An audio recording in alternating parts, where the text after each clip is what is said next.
This video is called Perfect Moments in Bad Movies. Off the top of my head, Spider-Man 3 has got to be in this. Spider-Man 3 with Tobey Maguire. I do love that movie, but there's definitely parts that we could do without, probably, you know? And I feel like, or I mean the opposite. Like, it's not a good movie, but there are parts that you can't do without. That's what I meant to say. There are parts of the movie that are so cinema, and then most of the movie that you're like, what am I watching? And I feel like those movies especially, Spider-Man 3 is perfect. I feel like everyone likes to believe it's like perfect, but then you watch it again, it's like, I liked it as a kid, but like it's definitely not the best. Perfect story in Sam Raimi's Spider-Man 3. I did not even pre-watch this. I'm not even kidding. I promise this was not pre-watched. I promise. I wonder if anyone will ever solve this math problem. 52, up arrow, 52. Okay. Not sure. But it's not Spider-Man's story, or Peter Parker's, or Eddie Brock's, or Venom's, or Mary Jane's, or Harry Osborn's, or Gwen Stacy's, or...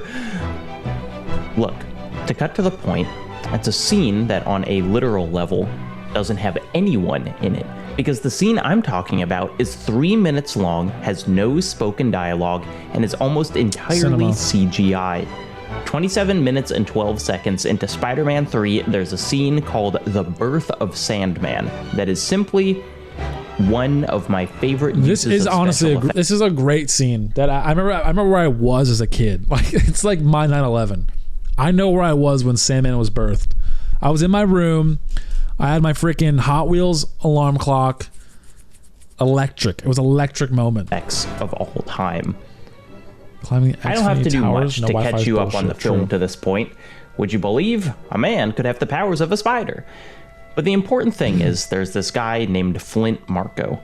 And Flint Marko is this kind of petty criminal who escapes prison and is on the run, but wouldn't you believe it, he's got a kid, which makes him sympathetic. He breaks in to see his kid, who is sick, which makes him even more sympathetic, according to math. His kid gives him a locket, but then he's kicked out by his mean ex-wife, and then Flint Marko falls into a big sand turbine, which... This guy's fit has and always will be electric, though. Whenever I see a man with a green striped shirt, that's Sandman. Like, gives him the power of sand, and he and Spider-Man fight a lot, and then ultimately Peter forgives him for a retconned murder of Uncle Ben, and then all is well, until he's dragged back into existence 16 years later to meet more Spider-Man. I describe all of this to you to say, it is a perfectly functional supervillain origin story, but one that doesn't have the wild energy of Dafoe's Goblin or the faded dignity of Molina's Doc Ock. Marko/Sandman was reportedly one of the characters that Raimi really cared about when making Spider-Man 3. They say in the commentary that he was the first image the director had in mind before even starting on the script. I think what makes Sandman in this movie really good is because every other showing of Sandman I feel like has not done well. Like, you guys see the new Spider Noir series? That show was kind of ass.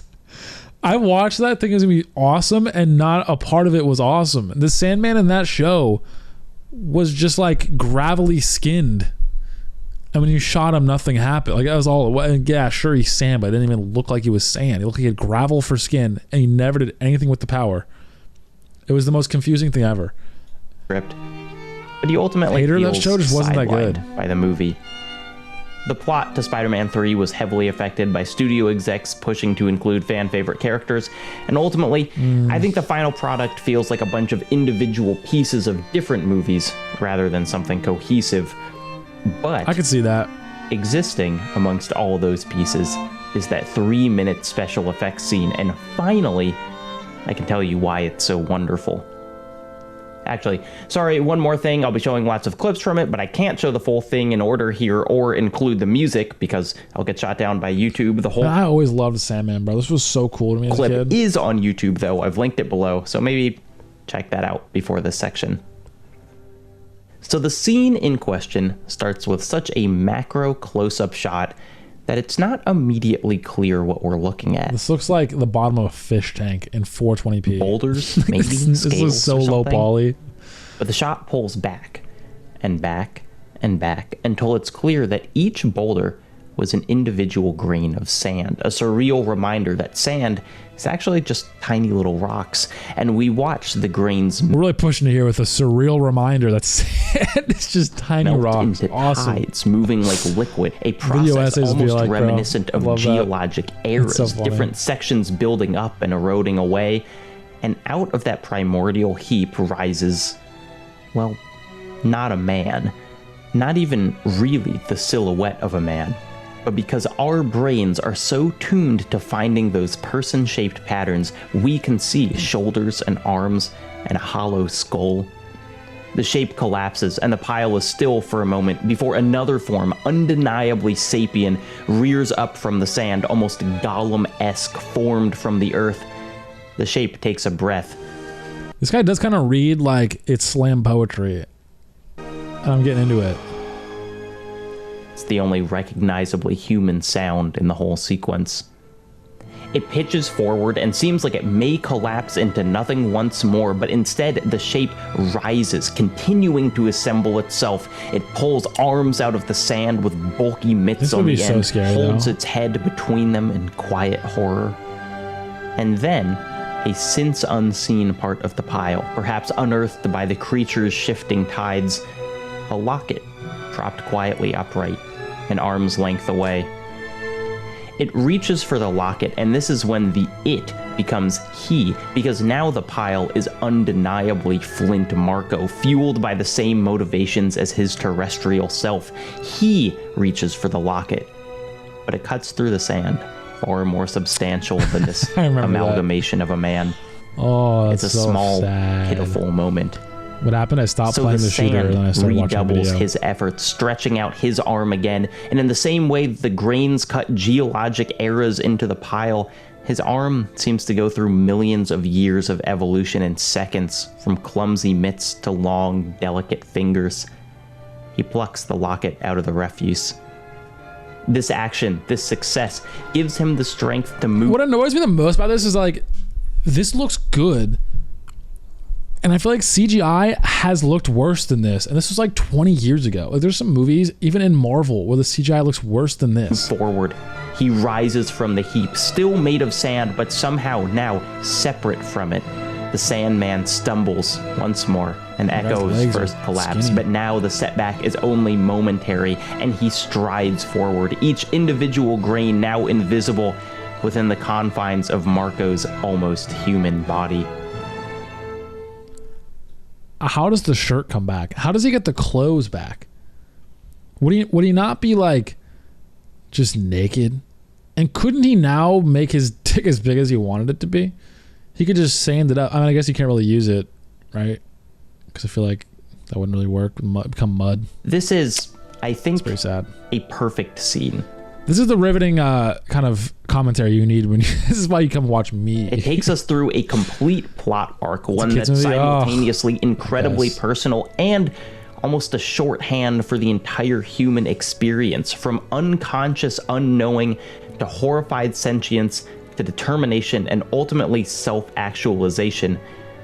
It is also, I must say, an absolute tour de force from composer Christopher Young, whose soaring strings give the scene its emotional through line. I don't think it's a perfect visual effects driven scene because the VFX are perfectly photorealistic. They're certainly not.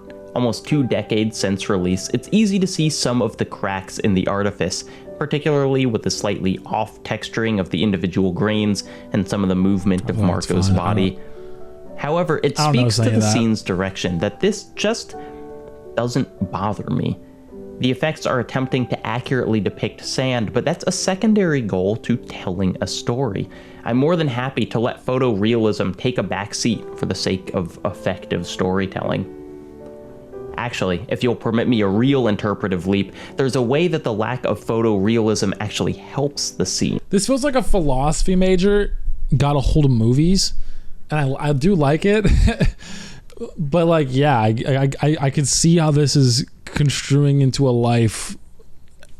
I feel like we're getting real deep with this Sandman scene. I thought we were going through this shot here of the locket sitting in sand is, I think, the only real shot of the scene. That is, this is actual. I feel like it looks really good even today's standard. I don't really know what you're talking about with that. I feel like it looks photography, pretty much perfect. Not CG. It looks different from everything else in the sequence. The lighting a little crisper, the grains of sand a little less that looks chunky. A little more realistic. I can't and lie to that little... look, I know this is reaching, I know, but this locket is also the thing that grounds Marco in the real world, the object that transforms it into him, his tie back to humanity. And so for this thing to be the one real shot in a CG world, I'm not saying it's a... Hello?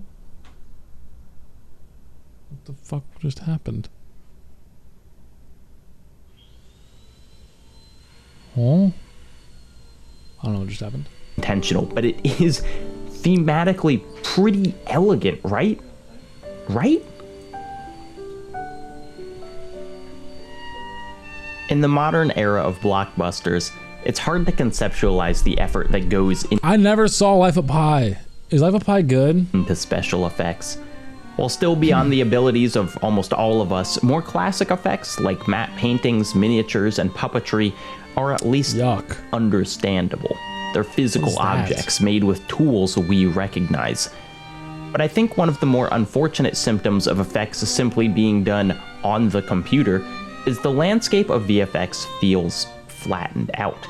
Since CGI is inherently less tangible, more removed from real life than something like miniatures, there's almost this sense that the computer is a magic box where everything is equally possible and equally unspecial. This isn't true, of course.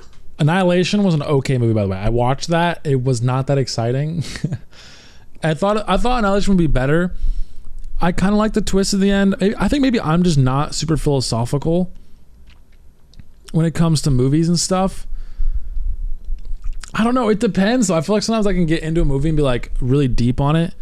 But then sometimes it's like, I'm watching Spider-Man 3, bro. I'm not thinking about how the Sandman is some philosophy. Like, I just think, oh, this is cool. Sand becoming man. Sand become man. Effects done on a computer still take an enormous amount of human effort, an effort that often goes unappreciated and unfairly compensated, as many special effects houses have said. I could tell you the true workload of this scene, a team of at least 30 people working 7 days a week for 6 months to accomplish these 3 minutes. I could tell you that the technology to do this kind of thing apparently didn't exist when they began planning out the sequence, or that the VFX supervisor said it's the hardest shot he's ever done. The scene is massively technically impressive, every bit the equivalent in effort to the more practical techniques of classic Hollywood. But that alone isn't why I love it. Instead, it's the fact that this level of effort, likely the most labor-intensive effects of the film, went into a sequence that's so opposite what we expect in a movie like Spider-Man 3. In a script that I think suffers from a lack of cohesive authorial voice, this scene practically jumps off the screen. It is so beautifully specific, a single idea executed to the highest level. To spend so much money and so much time on a sequence with no fights or acrobatics, no recognizable actors or quippy dialogue, couldn't be the result of a note from studio executive. I agree, but also not, because like they're saying that this scene's like not important in a way. But like, this is one of the main villains in the movie. I feel like having an epic intro is really important to get you to care. That sets the stakes. Without this, I feel like the movie feels a little bit more weight, like a little less weight. You don't really care that much about Flint. You just see, oh, he has sand powers, it's lame. You have to make it cool. Because Sandman's already kind of a tough superhero to do. My cat is...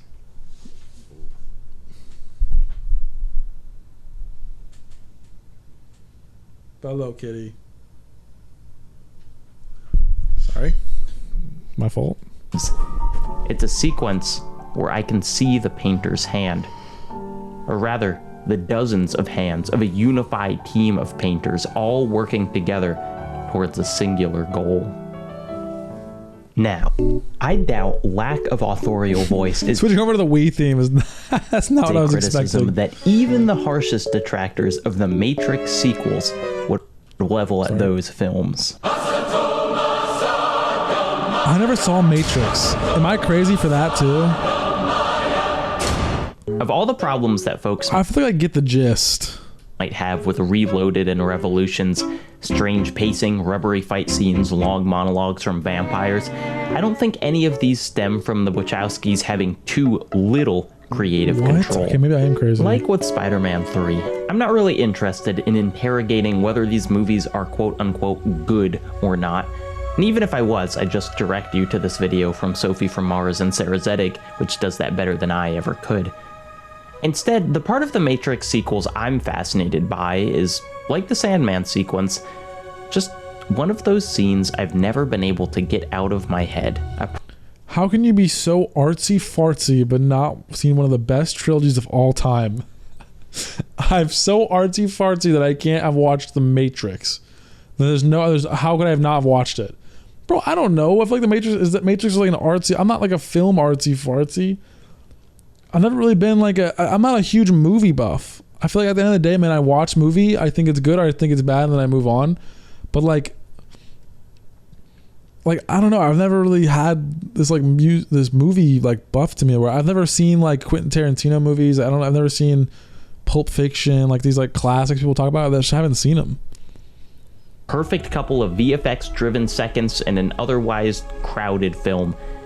It's even shorter than Sandman. But let's still run through it.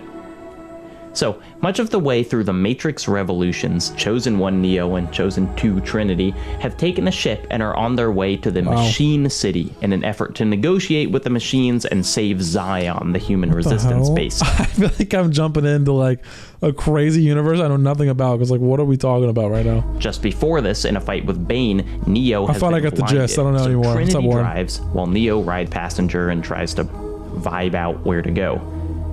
Most of this ride is what I'd consider the least compelling genre of Matrix set pieces. That is, a human hovercraft in the real world trying to avoid big robots. These have been around since the first movie, and they've always just read as visual noise to me. There's very little sense of scale between the ship and these robo-squids. The physics are too different from our vehicles for me to be thrilled by. The murky CGI has aged more poorly than the series' other achievements in special effects. And at first, this road trip Neo and Trinity are taking seems to be the worst offender of that. Just kind of visual noise without anything for us as an audience. What does that even mean, visual noise?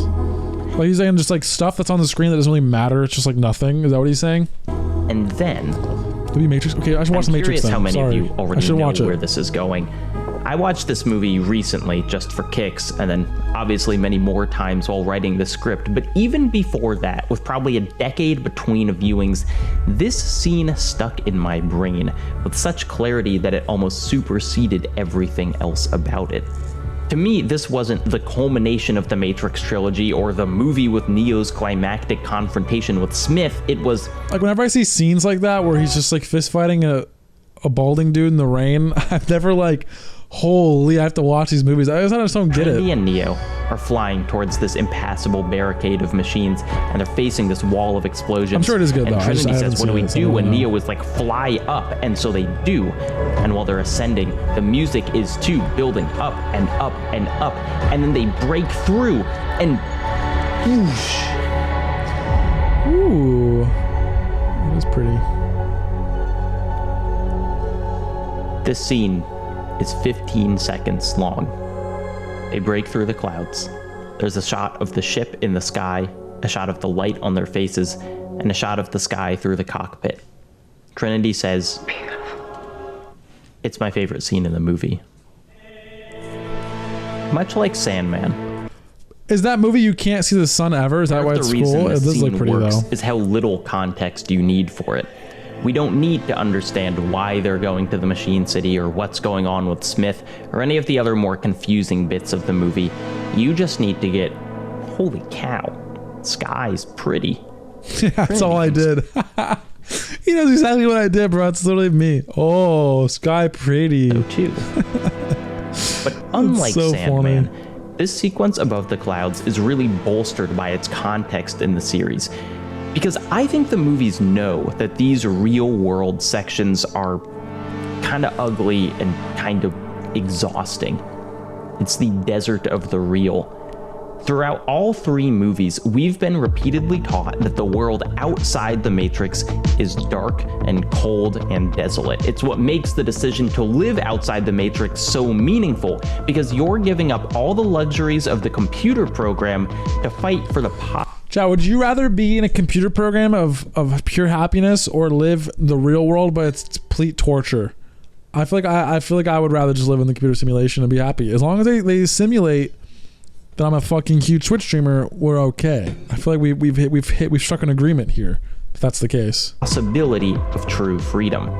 If the real world was cool, it wouldn't be a hard choice. Eating gruel instead of steak, sleeping in dark tunnels. Don't use my government for this, beds. Bro. This is part of the We're already in a simulation. Sacrifice that comes along with man, the simulation sucks, man. Give me like 20 more viewers. Being in the resistance.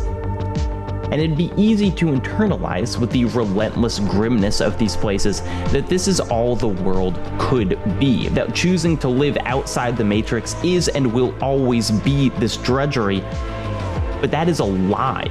The bleakness of the real world isn't inherent to existence. It's a result of a war that's older than any of our human characters, but one that is not inevitable. And so this break above the clouds is a reminder. I'm feeling pumped up. This music's got me going. I'm feeling good. Could be. I like this video. What lies beyond the shadow of war. It's such a stunning moment because it's the polar opposite of the real world that the movies have shown us thus far. Here, just above the clouds, is a place far more beautiful than anything that exists in a computer. Damn, bro. That simulation got fucking Marilyn Monroe in that red dress for me.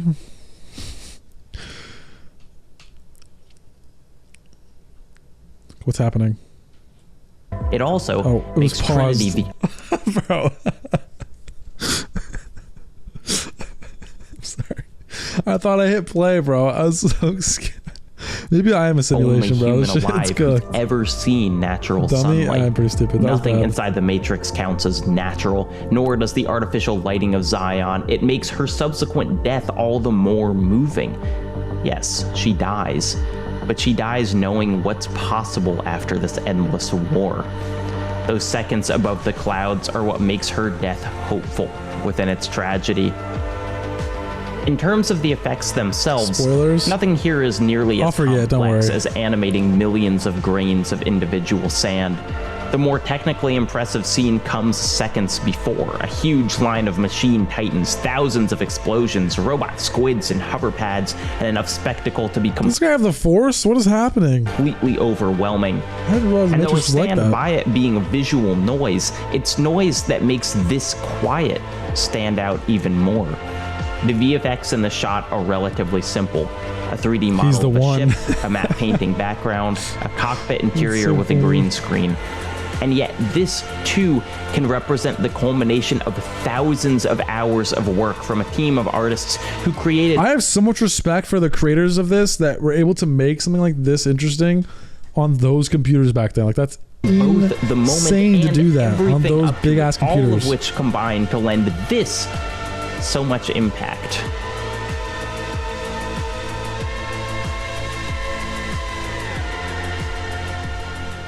I've thought for a long time about what these scenes mean. Do they secretly reveal that these films were brilliant all along? I mean, if they do for you, that's great, but there's still plenty of legitimate reasons to not get along with these two. Are they a glimpse of a better version of the same movie? Fandom communities are often obsessed with these theoretical director's cuts, but analyzing a film through this lens is a strange, hopeless comparison with something that can functionally never exist. I think I've never seen a director's cut that feels like genuinely a new movie. I mean, that's a bad take. I just haven't seen the right ones, but I feel like every time I see a director's cut, it just seems like the regular movie, but there's like a few extra minutes of just like other scenes in it, but it doesn't feel like a different, like they didn't tell it. Instead, I think these stick with me because they sort of unflatten the CGI landscape. It is increasingly hard to make me gasp with pure visuals in a world where I know that everything and everywhere can be. Barry wants to play with you? Play what? With some effort, simulated by a computer. And yet these scenes are so artistically rich and tonally unique within their respective films that they kind of shock my brain out of its learned apathy. Gnome Game with Johnny right now? Because it is amazing that we have the ability, both technological and artistic, to put anything on screen. That's incredible. And it's strange and kind of sad that this ability to do anything seems like a detriment to films as often as not. A universe of possibilities and an absence of wonder. If you've gotten this far, hopefully you've picked up on the fact that I don't think either of these movies are bad. Not really. Because with art, the opposite of good is just uninteresting. True! So when I say my streams are bad, my videos are bad, just remember, the opposite of good is uninteresting. So really, I cooked. That's what you're doing. I would play Gnome Game with him right now. I'm down. If he's down, I'm down. And for all the flaws that you could rightfully pick out with these two pieces of art, the fact is these scenes show they're trying something, stretching themselves in a way I find remarkably memorable. Every time I revisit these sequences, they stand just as tall as my first viewing. Not photoreal, not faultless, but somehow something more. Ooh. Yeah, I like how this guy thinks, man. He makes me feel like I have more thoughts than I do. He like puts them in my head for me. There's one more movie. Okay, I think that's it. W though. I actually like the video, so check out this creator, Jacob Geller. This video's from 4 years ago, I won't lie, but still, just check it out.